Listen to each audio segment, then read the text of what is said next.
Deep in the ocean, an orca pod is on the hunt. But these aren't your average orcas. These guys are organized. Marketing team, did you get those social media posts scheduled for the SEAL migration? Aye, Captain. We even have an automated notification for all pod managers when they go live. They use Monday.com to keep their teamwork sharp, their communication clear, and their goals in sight. Monday.com. For whatever you run, even orcas.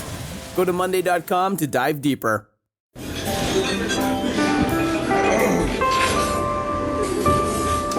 Well, I don't see the point in waiting any longer. So let's bring her out. The star attraction, the one you came to see.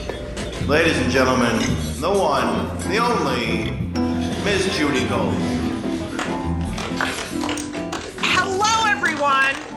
It's Tuesday, which means it's a new episode of Kill Me Now. I've never said that before, that we drop on Tuesdays. I drop pretty much all the fucking time because I'm so fucking tired.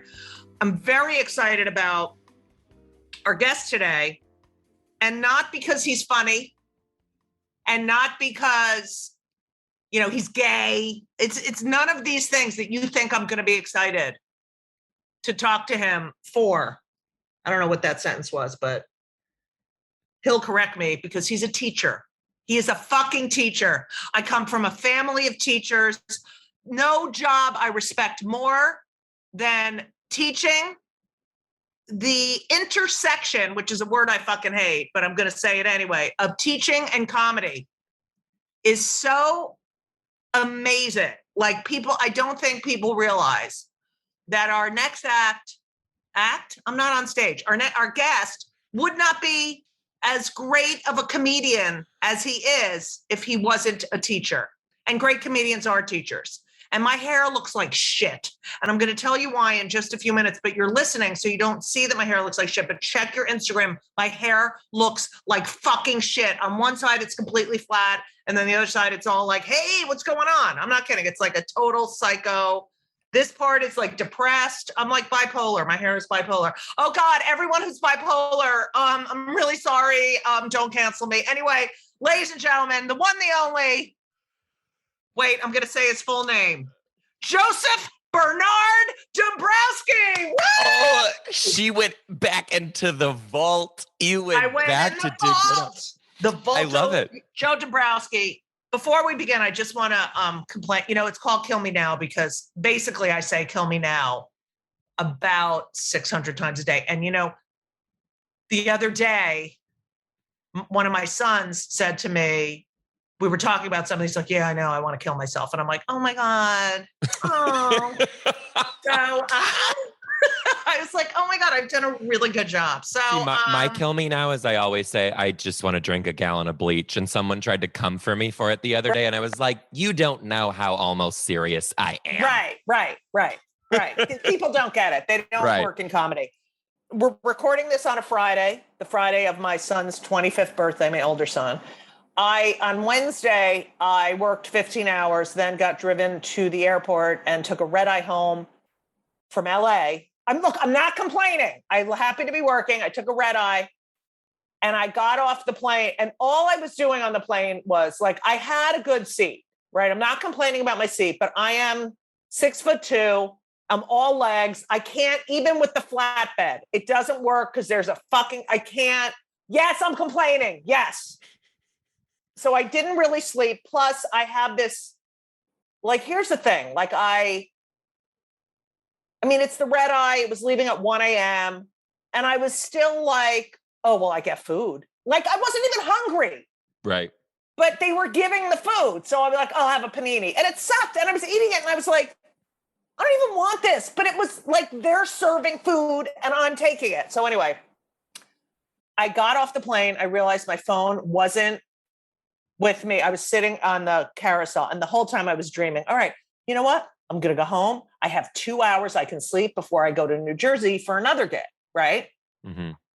Grateful, #grateful. I sit on the carousel, right? And I'm like, oh, I'll text the driver, not my own driver. I called the fucking car service assholes and just let them know, you know, I landed. And there's no phone in my bag. And it's just like, no. I like checked. I even helped the woman in front of me, dropped her wallet. I was like, oh, you dropped your wallet. Like, I'm a good person. I go into the, the baggage thing where I tried to go back up to the gate and they were like, no, you can't go. I'm like, no, please no. And then, the tears will begin. I can't cry over like, oh, I'm feeling sad today. That won't ever happen. But I can cry if I lose my keys or my phone. So, because I'm really healthy. So I go into the baggage area where I've been many times. I'll just say at JFK, I've been there multiple times in my life. As you know, you travel, so I go in and it's just like, it just starts because I'm so tired. Mm-hmm. I left my phone on the plane and, oh my God, I never do this. I just can't believe it. She's like, don't worry. I mean, like, so nice. And she's like, we'll call the gate. And I'm like, faster. You're not dialing fast. Like, it was like, you know what I mean? Yes. I'm like, yes. You don't understand. I have to go to sleep. I only have it. Now I'm down to an hour and a half. So she's like, they're not answering. And then this other girl comes in, this woman. Well, she's a girl because I'm 58. So everyone's a girl. So she comes in and she says, we need to get our luggage off the plane because my aunt died. And I was like, oh my God, I'm so sorry. And for a minute, like, I was like, okay, death, lost phone. Like I did that thing. Which is death. Right. So then I was like, oh, okay, this is a sign. And then after like maybe 45 seconds, I was like, fuck, I don't care. Maybe she was sick. Maybe that, like, as long as she didn't die on the plane. And maybe she was a bad person. Right. She wasn't even crying. So it's like, so then I went back to crying about my phone. So then I have to go wait for the person. She's taking too long. I think she's never coming back. I literally, if I could show you my phone, I pressed find my iPhone so she would find it on the plane. Yes. You know what I mean? Oh, yeah. Did she find it? Well, she eventually found it.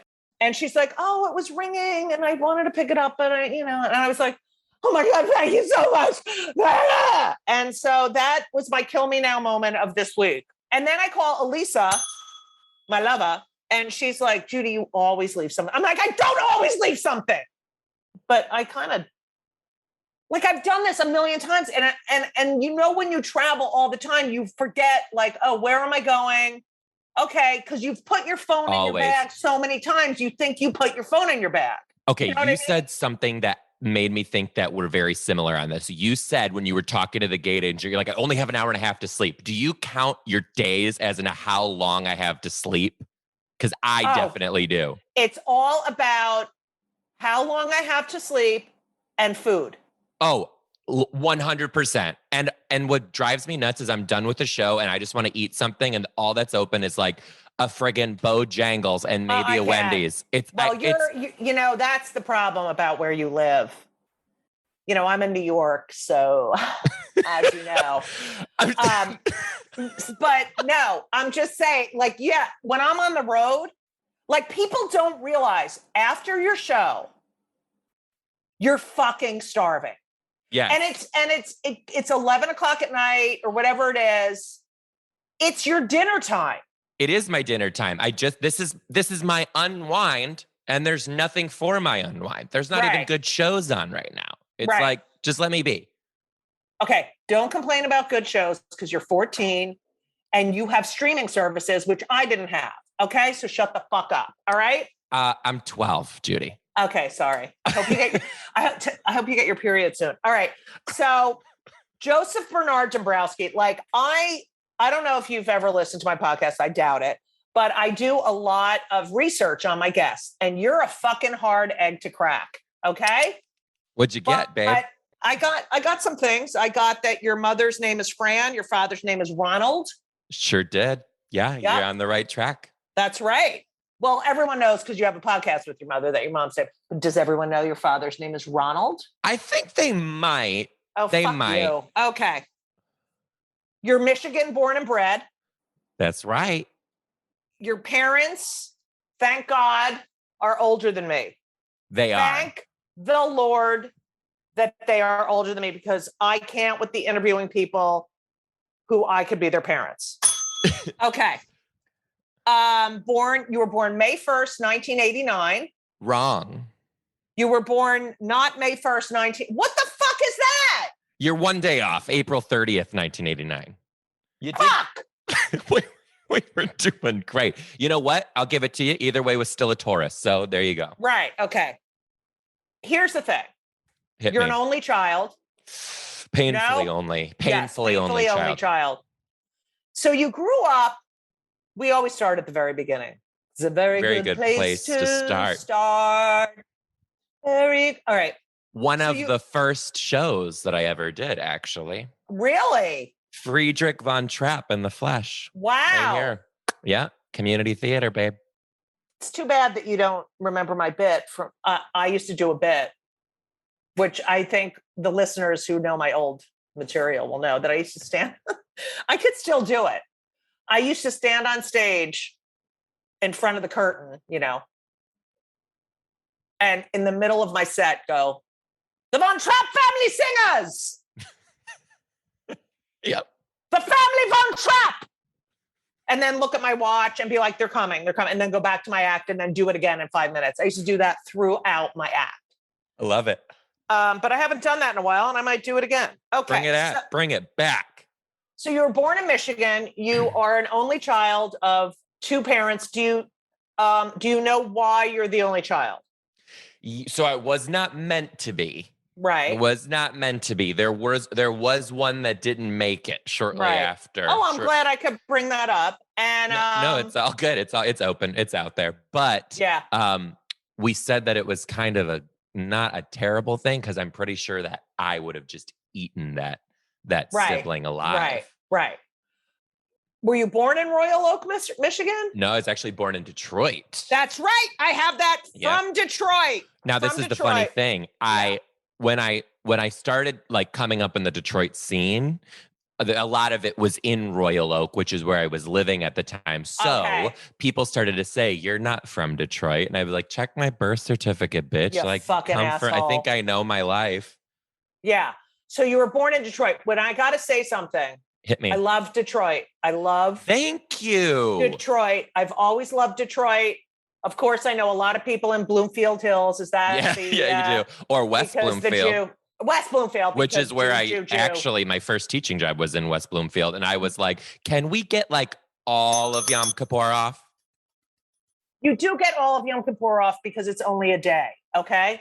Now, there are also a lot of Holocaust survivors there, and there was an ACLU march that was going to happen there that ended up, that was somewhere else. That they were going to let Nazis walk through, but that was somewhere else. That was not in Detroit. But anyway, Detroit is a great city, and now it's like the food paradise, right? Yes, it is. And people are buying land there, and it's where Motown started. It's where the cars were. It's a fucking great city.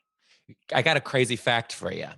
So there's this, it's considered like a rare gem, but it's not at all. But what it is it's actually chunks of paint from one of the car factories, and there's layers and layers and layers of all different colors, and they take the chunks and they polish it, and it's like this awesome, really cool piece that they put into jewelry and stuff. Only comes out of Detroit, only comes from the old car factories, and it's considered like a precious gem. What about Shinola watches? You want me to go grab mine? Like, I want to get one so bad. Oh, you have to do it. I love my Shinola watches. The Shinola Hotel is to die for. Next time you're in Detroit, that's where you're staying. What is that? Can I just say something though? Yeah, say it. These companies that like you make watches and then you open a fucking hotel.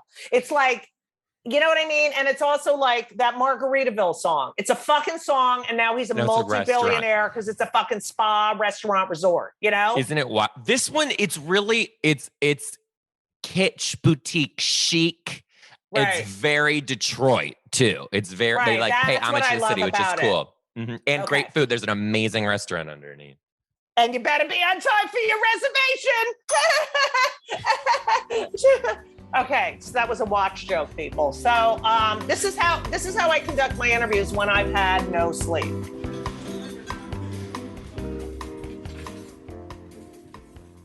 This episode is brought to you by Progressive Insurance. Do you ever think about switching insurance companies to see if you could save some cash? Progressive makes it easy to see if you could save when you bundle your home and auto policies.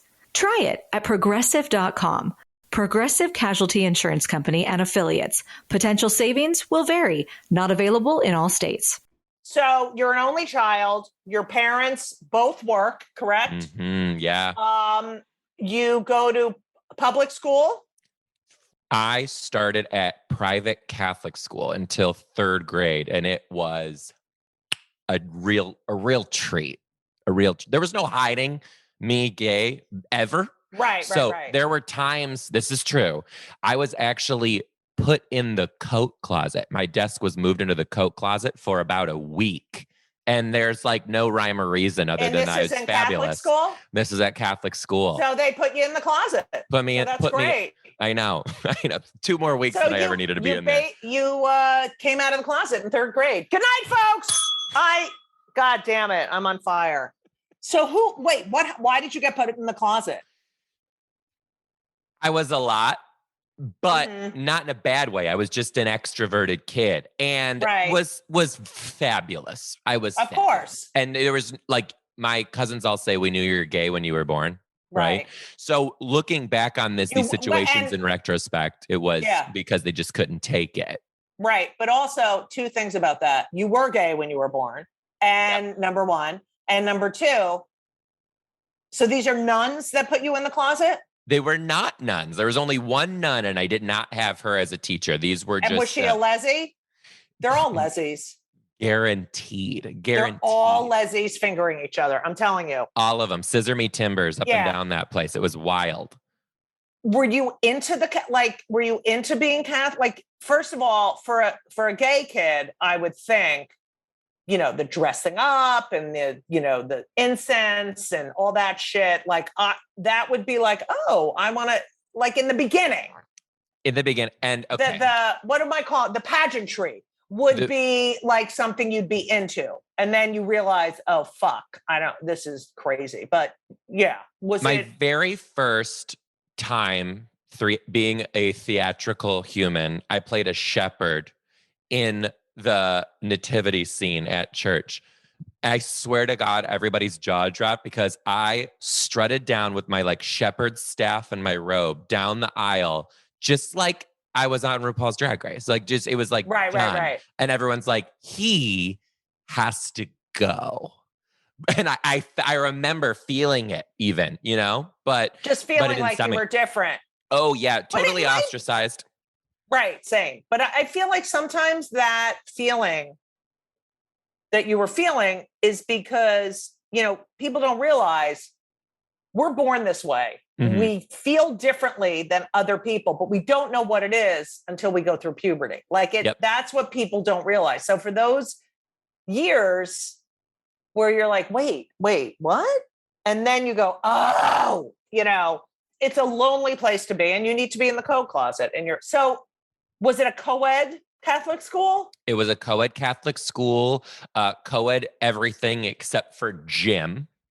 And it was highly, highly, highly underfunded, this school, right? Too. So every day just trying to like navigate it was, I never felt comfortable there, right. ever. But, my parents both went through Catholic school their entire life. They just thought they were doing what we do in that side of the world. Right. Was either of your parents into the Catholic religion, one of them more than the other, or both, or? We were bad Catholics. All right. Bad, that's always, good to know. Like ate meat during Lent, like did the whole thing, but they just kind of like went on to it in their heteronormative lives that they didn't know anything other than that. But the cool thing was like shit started to get bad. Like it started to get really uncomfortable.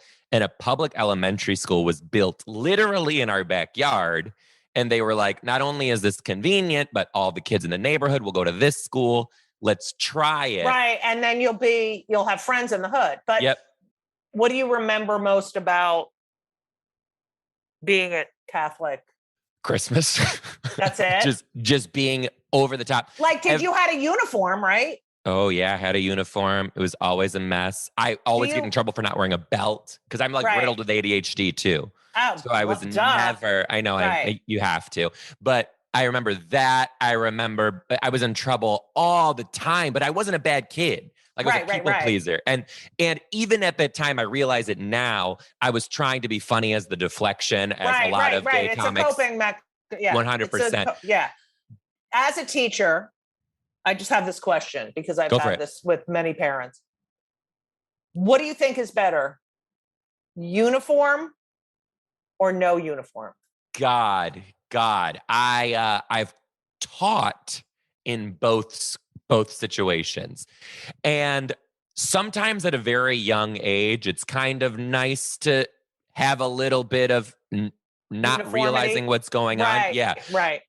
But I do see beauty in like when you're a little bit older in the creative expression of like being who you just are. But even then, it's kind of like, are you really who you are? Like, who's buying these clothes? It's not you. Right. No. So I've noticed the differences too. And it's just kind of like, I don't really know. I can't say that one is better or one is worse. It really matters on where you're at. Like public school, a lot of the times, seeing that difference in Socioeconomic, yeah. is detrimental to a lot of people. And the crime in this country is the fact that public education funding is just wrong. And you have these schools right next to an underprivileged school that are just booming and have everything they need. And those kids go to school with the same kids in the same community. It's like, what the hell's happening? Yeah. I for many different reasons, I have multiple opinions on it. I mean, I was 6 feet at 13. I never had the same clothes. My mother had to make my clothes. I couldn't buy shoes. They didn't have my shoe size, so for someone with an odd body, it's really hard, but it's true. The socioeconomic, and then also being a parent and like having to I had boys, but I can't even imagine, having to deal with that kind of, pressure and stuff like that. So I don't know, but then I hate uniforms because like, whatever. Uniformity. Yeah. The best time was when I taught kindergarten. It was the best when they were all uniformed because kindergarten parents are always buying these nonsense clothes that have like toys built in. Right. Big fluffy things or like mermaid sequins that go both ways. It's like, I don't need them distracted by anything else. Please. So it worked out really well there. So you go to public school. Are you popular? Almost instantly. My mom said that the first day that I came home from public school, she said it was like the Wizard of Oz where everything changed to color. And I was she could like see the happiness and the creativity. And that was third grade when I started public school. And that was my very first set. I was a stand-up comic for my third grade talent show that year. And what, so that's 1996, maybe 7? Yeah. 89 and 1997. Okay. So you do stand-up. Do you remember? Yeah, I stole all my bits. I stole all my bits. So couple things here. Grew up in a comedy family, specifically was just drawn to a lot of lesbian comics. Like my mom, you'll find this interesting, in the house all the time was the Rosie O'Donnell show, always. Do you know I do know that, yes. I'm sorry, Are those my Emmys from the Rosie O'Donnell show right there? Okay. Where are they at? Where are they at? They're right there. Yeah. They're right there. Yes. Yeah. Wait, all the time. I specifically one time remember we were watching the show. We would drive down to Disney World and there was a TV in our van, those big TVs. And we were watching the Rosie show with Tom Cruise and everything. And my mom was just cracking up, rewinding, watching these jokes over and over. Grew up watching Ellen's set, which was the biggest full circle thing ever. And then Kathy Griffin was one of the first acts that I saw live. My parents took me to see her when I was very little. She was pretty clean at the time, and she did these bits on like combing Barbie's hair between her legs and the head falling off. And I was so drawn to like powerful women in comedy that I wanted to emulate that. So I was a little sassy, a little doing my thing, but all my jokes I stole from a magician in town. No. Yes. And then I just twisted them to kind of like make them my own a little bit, but had no idea that you don't do that. It was the first thing I ever did. And I was 8. I was 8. So but it was cool. And it's crazy to watch the footage back. My goal is, so I walk on stage and the first thing I say, I'm in a suit. I made my mom get a suit for me. And I walk out in the suit and I say, hi, I'm Joey Dombrowski and I'm going to be your comedian for the night. And what I want is for my first special, I want it to be that footage that fades into me. Oh, that's great. That's as great. an adult. Yeah, I really want that. Okay, that's very good. I love that idea. That's so funny about the Rosie show. And, they just did an article in New York Magazine about it because it's 25 years old. And, or was it Vulture? It might've been Vulture. But I was quoted because I often would say, if everyone in the country knew that this is a show being put on by a bunch of gay people and their friends and their allies, like it could change the world, Yeah. And it was a phenomenon, and it was gay kids. It was really one of the happiest times of my life. I had so much fun. Really cool to watch too. And another full circle moment, Rosie, Cat in the Hat and Seussical, me, Cat in the Hat, my high school musical. Oh my God. And it rhymes. There we go. So it's interesting being a gay kid, a flamboyant gay kid, going to public school in the late 90s and being accepted, because this is the first time this is happening anywhere at any time in this country. You realize how lucky you are. And having parents who accept you. And I mean, did you ever have to come out to them, or yes. Yep. It took years to be sunshine and rainbows, what it is today. They, definitely it was ingrained in them because of their Catholicism. Right. Bad. So they were protecting me from going to hell and didn't want this for me. So it took a lot of explaining, and my uncle is gay, my mom's brother. Right. So and they knew that. Together, they did know that. And we had very different experiences, but kind of seeing that he's okay in the world and I will too. It was just all fear. It was fear. It is fear because, and I've talked about this a lot on the show, the choice was be ostracized, not be unemployable, lose your family, die. For so many of my friends, it was the AIDS crisis, really, no one could hide anymore. I mean, it was really a catalyst for where we are today. Right.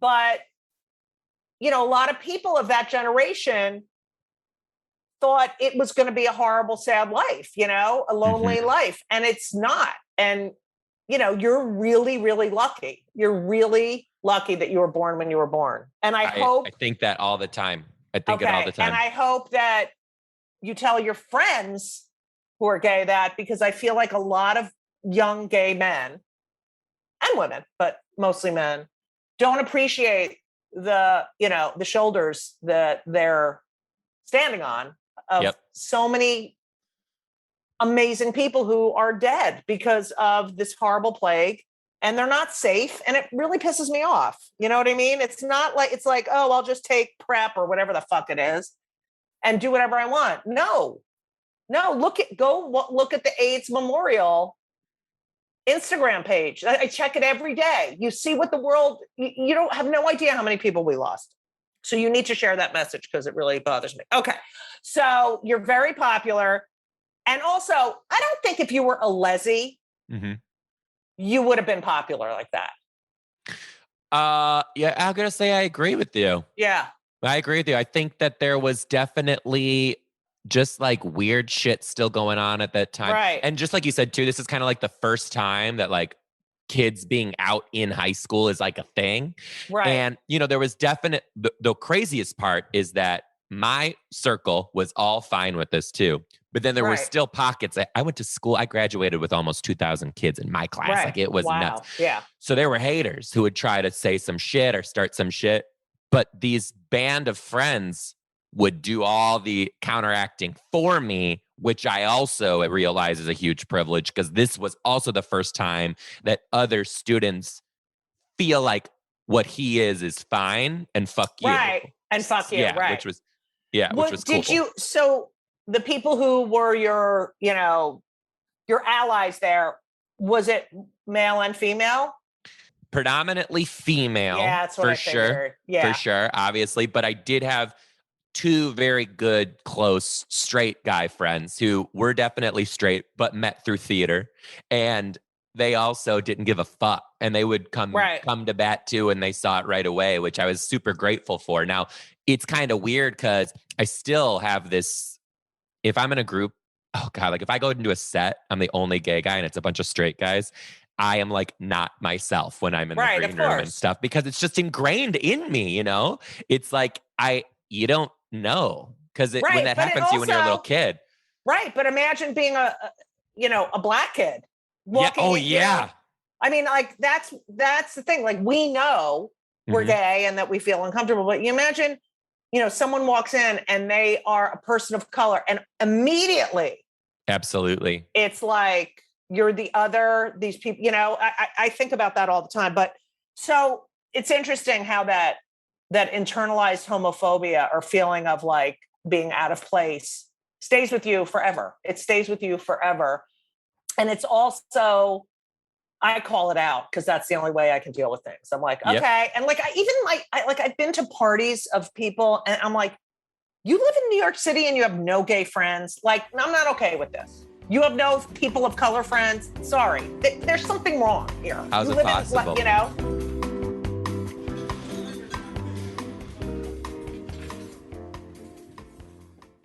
This week's episode of It's Judy Show with Judy Gold is sponsored by BetterHelp.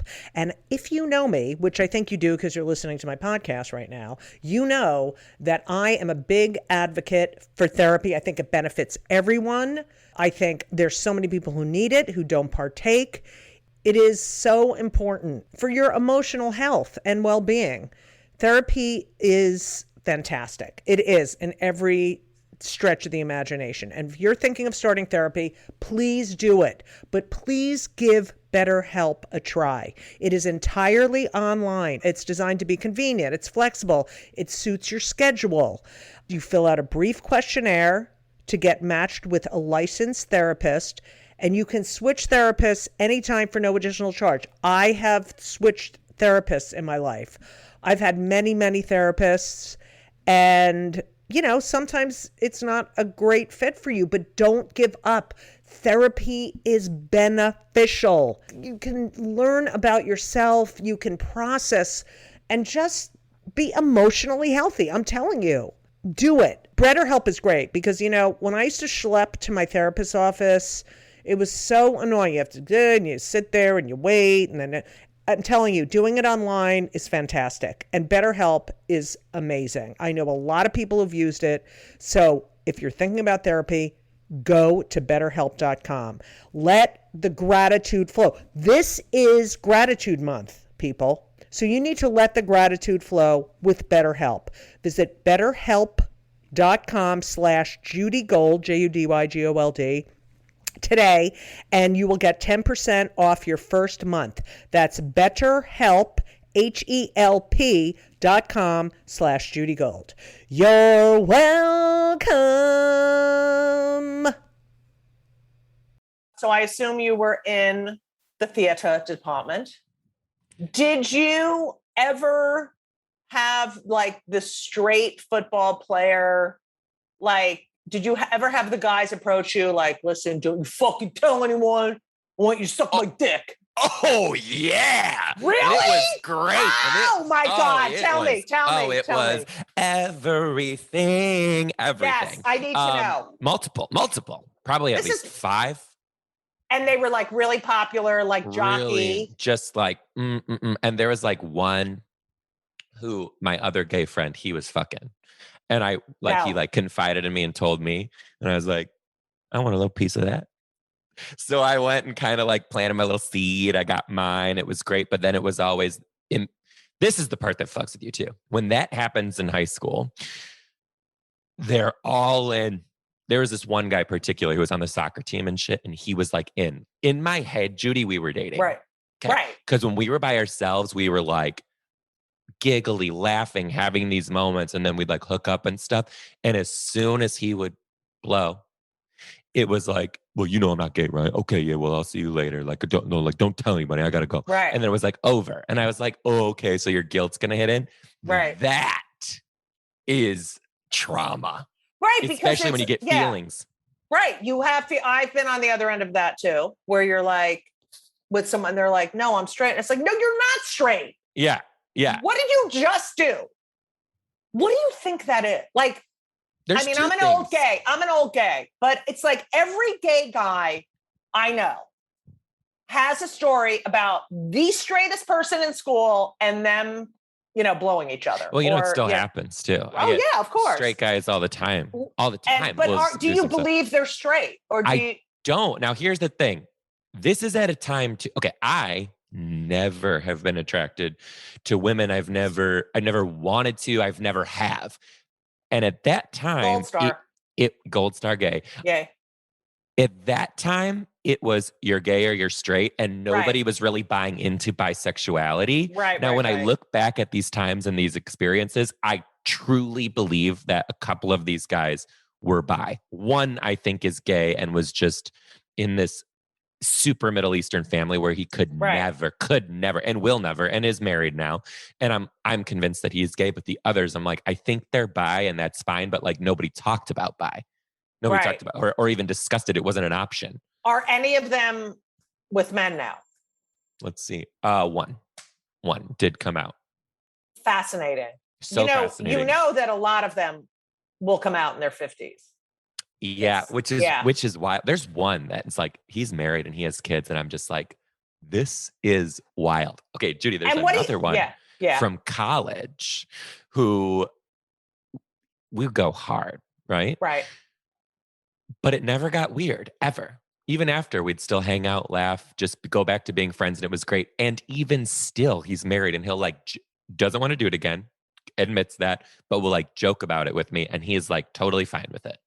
And he's like, it happened, whatever. It's like, whatever. Now he's married. They have a kid. And he's just like, yeah, like that was something that we did. Do you think these wives, like, I just wonder, do they get laid? Are they just like, that one she did. I know for sure she did. Mm-hmm. Oh, but will they have kids? Okay. So you graduate high school and you go to Central Michigan University. I did. Fun fact. I wanted to pursue arts and entertainment immediately. And my parents were like, we don't know. That's not we're in Michigan. We don't know that life. So they were like, no, like you have to pick something else and then like bank on your talent and harness it through community theater, like doing other theater, but don't major in it. So that's kind of what happened there. So this is kind of where teaching starts getting the seed planted. Right. So my parents, all they wanted was for me to be a teacher. And it's interesting because as a child and as a parent, and as someone who chose this wonderful business of show, I feel like I always, like, I know people who were like, my daughter wanted to major in art. And I was like, no, you can't. And I was like, why would you do that? Like, why would you do that? And I think it's always wrong. But in your case, and I have never felt this ever before, I feel like it was like divine intervention in a way, because couldn't agree more. Yeah. Right. This is the first time I am ever saying that because of what you do. And we'll get to that in part two. I really appreciate you saying that too, because a lot of people, I just stopped. This is like the first year that I stopped before, then the pandemic happened, lost everything, went back to teaching. So this is the first year that I'm really not teaching. And this is the first time that I feel like a lot of comics take me seriously because, for so long, people are like, oh, you have a day job. All right. Yeah. You're not a comic. And I'm like, you don't understand two things. One, I love it. I love teaching just as much as I love comedy. And this is so fun for me. And two, it is literally making me better. Not the content, not the stories, not what's happening. Being in the classroom is making me a better comic every single day. Well, first of all, the material, like speaks for itself. Yeah, I don't know if you remember Andy Kaufman, who would go and like take a job as a cab driver just to, be in the world. Like you have to be in the world. Yeah. And don't ever let a comic say you're not a real comic. Supporting yourself during the day and doing there's nothing wrong with that. At all. You're a comic because you sit around you sleep until 3 p.m. and complain and that you have no money and, no, sorry. Yeah. That always pissed me off because I always, until I could afford it, I was a typesetter and I would work during the day to make enough money for health insurance and then go out. Like taking care of yourself, there's nothing fucking wrong with that. You can't say the person's not an artist. Okay. Exactly.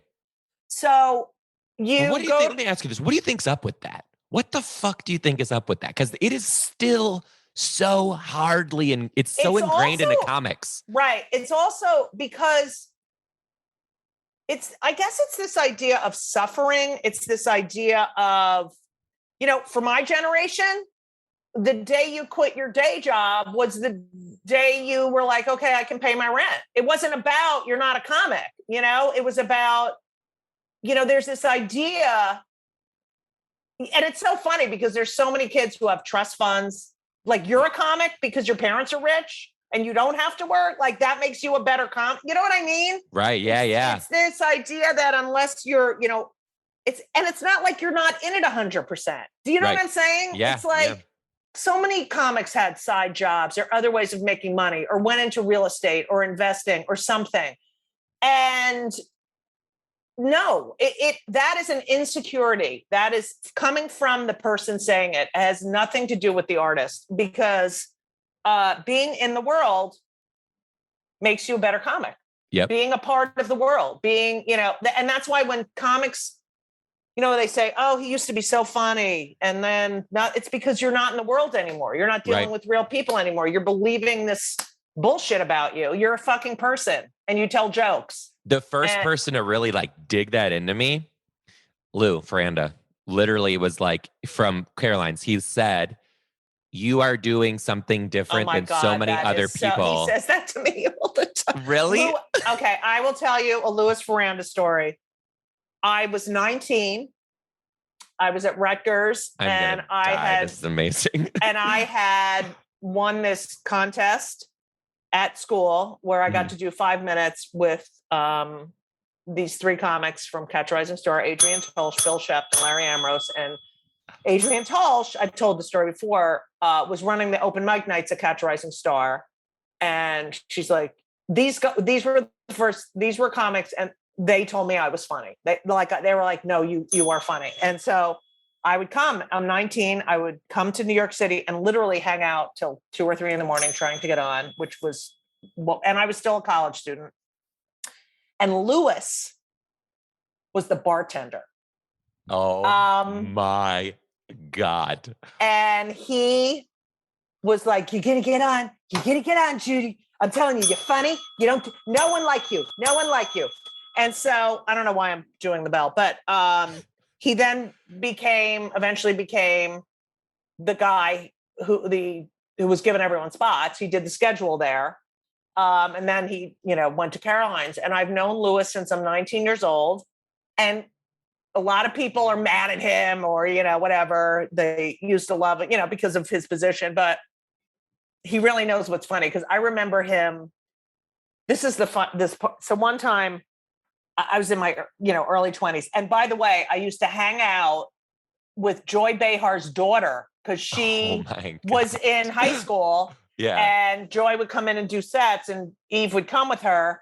And Eve's half Jewish, so I'll do, okay, wait, a little half a bell. And Eve was the closest one to my age. So I used to hang out with Eve. But I remember one day I was in my mid-20s maybe. And this kid comes in, he's wearing sweatpants and a t-shirt, and he looks like a big slob. And Louis is like, he's going to be a star. And I'm like, look at him. He's in fucking sweatpants. And he's like, no, he's going to be a big star. Adam Sandler. So Louis really does know talent. That's so funny. And you do something. You know what? The thing about stand-up, you can't compare yourself to anyone because everyone has different material, hopefully. be their own path. I've been doing this since I'm 19. I'm 58. I'm going to be 59 in November. It is a fucking roller coaster. And you have to learn how to deal with the ups, but you have to learn how to deal with the downs. The ups are like, I mean, poo. You just don't know. You don't know. And the only thing you can control is writing and getting on stage and doing your work and not fucking watching. Oh, that one got that and that one got that. It's got to be like focused on your work. And the thing about you is, and then I'm going to be done kissing your ass, is that you're also doing a service. You're doing a service because teachers need a voice. Comedy is the most palatable way to talk about subversive topics. And you are this incredible voice for what teachers go through. I mean, it's great. And think about, I teach too. I actually teach a solo performance class, but think about Ted Alexandro was a teacher. There's a lot of people. And if, the people always ask me in interviews, what would you do if you couldn't do this? Teacher. Thank you so much for listening to part 1 of Kill Me Now with the one and only Joe Dombrowski. Kill Me Now is produced by Laura Vogel, edited by Colin Schmaling. This podcast would not be possible without the help and dedication of Brittany Jo Sowards. I love Joe Dombrowski. I love teachers. I hope you enjoyed this episode. And next week is even more fantastic, if that's possible. So if you love the show, which I don't know how you can't, please subscribe. Please leave a review. Please tell all your friends about it because I need more listeners. And, check me out. Go to my website, judygold.com. Follow me on Twitter and Instagram at judygold, JEWDYGOLD, because I'm Jewish. Also, this week I will be performing in Provincetown, Massachusetts for Women's Week. And so if you're on the Cape or near the Cape, I have shows Wednesday, Friday, and Sunday. I think that would be the 13th, 15th, and 17th, if I'm correct, of October. October 23rd, I'll be in Scarsdale, New York at Jackie B's at 8:30 p.m., so get your asses there. I'm going to Florida in November. A little worried about getting the COVID, but, whatever. So, listen, be safe, be well, get your booster if you need it, wear a mask. It's going to be over soon, I think. And, I just want people to be nice to each other. I mean, I'm allowed to scream and yell, but just be nice to each other because there's a lot of shit going on. And we need to change everyone's fucking nasty attitude. So thank you so much for listening. I can't thank you enough. If you're still listening right now, I love you even more than ever. Yesterday was National Coming Out Day. Happy coming out! If you're not out and you're scared, I got your back. And, just know you're loved. And happy Indigenous People Day. Well, that was yesterday too. But whatever, it doesn't matter because who knows what day you're listening to this. So, listen, have a wonderful, wonderful week. I'll be here next week, same time, same place. And as we always say, so long. Don't forget to tune in next week to Just Kill Me Now. It's Just Kill Me. Oh. Don't forget to turn for part 2 on Just Kill Me. No, it's not. It's Just Kill Me. No. Judy Gold's Just Kill Me. Just. Just Kill Me Now.